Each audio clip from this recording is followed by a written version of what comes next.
Hello, how are you? Hope you're good. Today we're here to open Fairyloot for the month of July. If you are subscribed to Fairyloot, you'll know from their newsletters that they've been having quite a few difficulties for the month of July. One of their items has printed in a mirrored version, so you'll probably see it okay because the camera mirrors it, but I will unmirror it so you can see what I mean. So they were forced to send these boxes already late with the item that's incorrect, and then they said they will send the correct item later on separately, which I can only imagine how stressful that must have been. But the box is here, so we're gonna open it. Again, I feel like all of the boxes are experiencing some sort of issues, and as always with manufacturing, everyone's human, you know, the human error is gonna happen at one point or another. But yeah, Fairyloot is a monthly this is hunting seagulls. Fairyloot is a monthly subscription box that focuses on YA fantasy. It is one of the few UK-based subscription boxes, so if you're from Europe or UK, you don't have to splash as much on the shipping. But anyway, if you like what you see, you can find the link to their shop down below and a code for you to use to get 5% off 3 or 6 month plan. I'm fairly certain that's what it is. I'll specify down below. But without further ado, let's go ahead and let's get into this box. Do I remember what the theme is? Nope. I nailed my way this time. Don't even have the tweezers. Oh, there it is. Oh, I remember this on their Instagram. Oh, I think we have a cup. I remember this post from their Instagram when they announced the theme, and I absolutely adore this print. I think it's one of the theme prints that I would actually hang.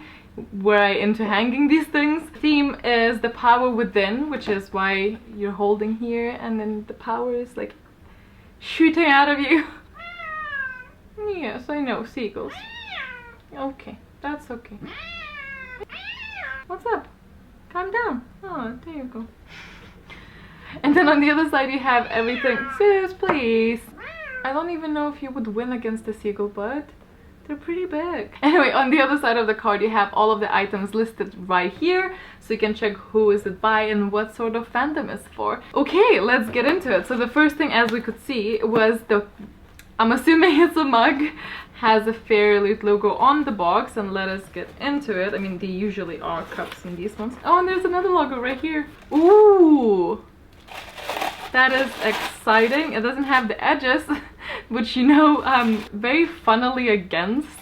I don't feel like I should feel that strongly about mugs, but then I do. This one is all black, or it would seem so, because I can see the little designs that will probably gonna be visible when you put hot drinks in, which is really always exciting because who doesn't love to play with these. So I'll insert a little clip once I put boiling water into this of what appears. Sort of read it if you try really hard. So it says, you must continue to believe with all your heart. Sometimes what is it? Sometimes belief is all it takes to make something real. And it's by Morgan Rhodes, and I think it's the same on the both sides. Oh, I can actually make it a little bit more visible with my hands. But I love how it's black all around. Even the actual back is black. That is so cool. Anyway, I'll show that for you in the clip separately. Exclusive magical mug brought to you by Little Inkling Designs. The mug features a gorgeous design with a quote from Fallen Kingdoms by Morgan Rhodes. But to reveal the design, you'll need to pour hot water into the mug. Magical, isn't it? Sure is. Moving on. Okay, then we have a vinyl sticker that says, oh no, what does it say? Elder? Says Breathe Fire, which I think is a Sky in the Deep. I'm still to read that book. It's on my TBR for next month though. I cannot make out what this says, or I cannot make sense, so let me check. Oh, exclusive Elder, yeah, which means Breathe Fire. It is from Sky in the Deep, and it is a vinyl sticker, and it's from Reverie and Ink. Perfect to stick on your laptop if you so fancy. Oh my god! That is adorable! Okay, so there's a little broom pen. I say a little, it's a massive broom pen, and it's in the shape of a broom. That is so adorable. I think this is probably quite fragile, so I would possibly just display this instead of actually writing with it. But if you want to, you can. There's a little bubble on the top that you can... Oh, shoot. You can really easily take this out, so if you want to replace it with another one. And on this side it says, don't chase the quaffle if you see the snitch. is some Monday motivation for you. It is exclusive Quidditch pen, brought to you by Fairyloot. That is so sweet. And it's very light if you like light pens as well. Next up, we have Theron's Study. Theron's? Who's a Theron? Lavender and Books scented room spray. Alright. It's very white and milky. Interesting. Okay, let me Theron's, I was right, yeah. This spray is inspired by Snow Like Ashes by Sarah Rash. That is a book that I probably owned for the longest time. It's one of the oldest in these bookshelves, and I cannot believe that I still haven't read it. This has to be read this year. If I don't read it this year, or by the end of, I don't know, November, you guys still see that I haven't read it, please remind me, hold me accountable. I need to read that because it's one of my favorite covers. I think it's an absolutely beautiful one. I just need to get into it. Why? Oh my god. Why, Zeus? He put his head into this bag and then started panicking slightly. And I bet you I put this down and he's gonna do it again. So I think it does mainly smell like lavender, so if you're a fan of lavender, this is gonna be great for you. It's a pretty cool, I actually love room sprays in general, so it's definitely an item that I am very happy with because, as I said, I love room sprays. I use them all the time. I think you'll relate to me if you have the pets. Okay, so then we come to something that's made of cloth. I don't know if it's supposed to be a pillowcase or a something, but this is probably gonna be that something that printed in a weird way.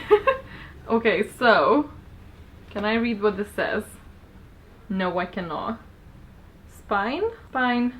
Can you see? I don't know if this mirrors it. I think it does. So I can read it from here. Oh, that is so weird because I cannot read it like this. But if I look in the mirror, that's what I hear. Or if I look into the viewfinder, I can. Her spine was steel, her heart was armor, eyes were fire. Sorry, that was hard. Yay! It's actually really beautiful. So it's a towel. I kind of like that they sent it even though this is printed the other way around, and then we're gonna get the one that's printed properly. I think it's nice because it's a tea towel, so sometimes you don't have to see what it is to use it, you know, and so you can, even if you want to keep the pretty one, you can always use this for things that you wouldn't use your pretty ones for, you know. I think that's really cute of them to actually send it. I'm just so sorry that they're going through such a difficult time with the ball. Oh wow, okay, this is a print. So this is a print for the Daughter of Shadow and Bone. No, Daughter of Blood and Bone, right? By Tommy Adieni, and look at this print. It's absolutely stunning. I love all of the art that I've seen for that series. I really like the aesthetic of the cover and the series. I haven't read it yet, but I think it's gonna be on my TBR after NEWTs because I'm very interested to see how I'm gonna like it. If it's inspired a lot by Avatar: The Last Airbender, which is so close and dear to my heart. I have very high hopes for it, but I'm trying not to because I know not everyone loved it. I'm just very excited, and this print is no exception to all of the other ones that I've seen. Literally, I don't think I've ever seen a series that has art inspired by it that I basically love every single one of them. But this is really beautiful. What is this by? By Diana Warrack, and it's absolutely stunning. Then we have a little card that is a promotional edition, and it says Sweet Black Waves, which is a book by Christina Perez. And then we arrived to the book, which is actually quite substantial this month. Ooh! I peak read sprayed pages. You guys know how I feel about sprayed pages? Good. I feel good about sprayed pages once everything is out of the magical pouch. I really do like that pouch.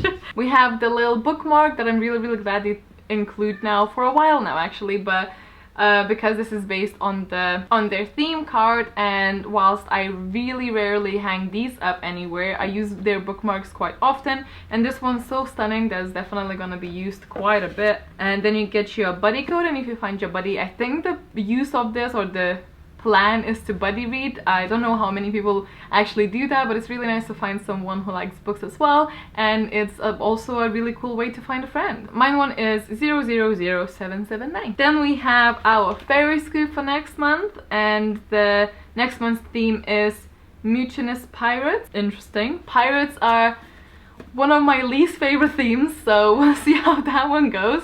You know, to each its own. I know so many people who absolutely love pirates. Jade, for once, is one of her favorite settings as far as I know, and it's one of my least favorite settings. So I think there was a month where every box had like a theme for pirates, but surprisingly some of them really hit the spot, so it really depends on the item, so we'll see. Again, the book is gonna have sprayed pages and will actually be signed by the author, which is very exciting. The box will feature items inspired by Shadow and Bone, To Kill a Kingdom, Pirates of the Caribbean, and Daughter of the Pirate King. Then we have this art print and the Dear Reader letter on the other side of it, and the art print actually gives me massive sort of like anime vibes and like Sword Art Online type of thing. I don't know if you agree with me or not, but it's kind of intriguing, so I like that.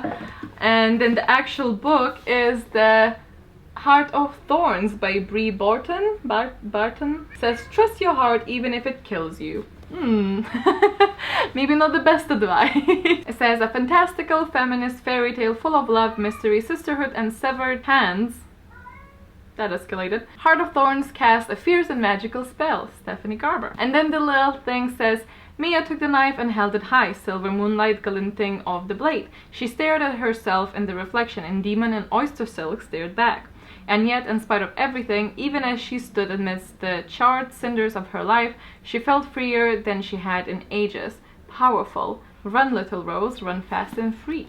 And this book actually comes signed, which is always nice. It's really nice and red all over. And then underneath, it has this red spine, and then it's just black everywhere else. It says, Mia Rose wants only one thing, revenge against the Gwyrak, who killed her mother. In a world where only women can possess magic and every woman is suspected of having it, the half-girl, half-god, Gwyrak, I'm not sure, feared, reveled and hunted. After training under her father and his infamous hunters, Mia is determined to scour the 4 kingdoms and enact the hunter's creed. Heart for a heart, life for a life. But then her father announces a quite different future. She will marry Prince Quinn, heir to the throne. Just like that, smart, headstrong Mia is thrust into the last role she ever wanted.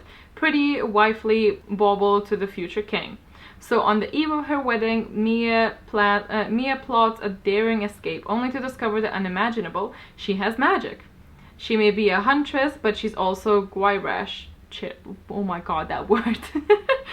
As the truth comes to light, Mia must untangle the secrets of her own past. Friends darken into foes and logic begins to fray, as do the rules she has always played by. If Mia wants to survive, she must learn to trust her heart even if it kills her. I mean, it sounds interesting enough, maybe a little bit too tropey.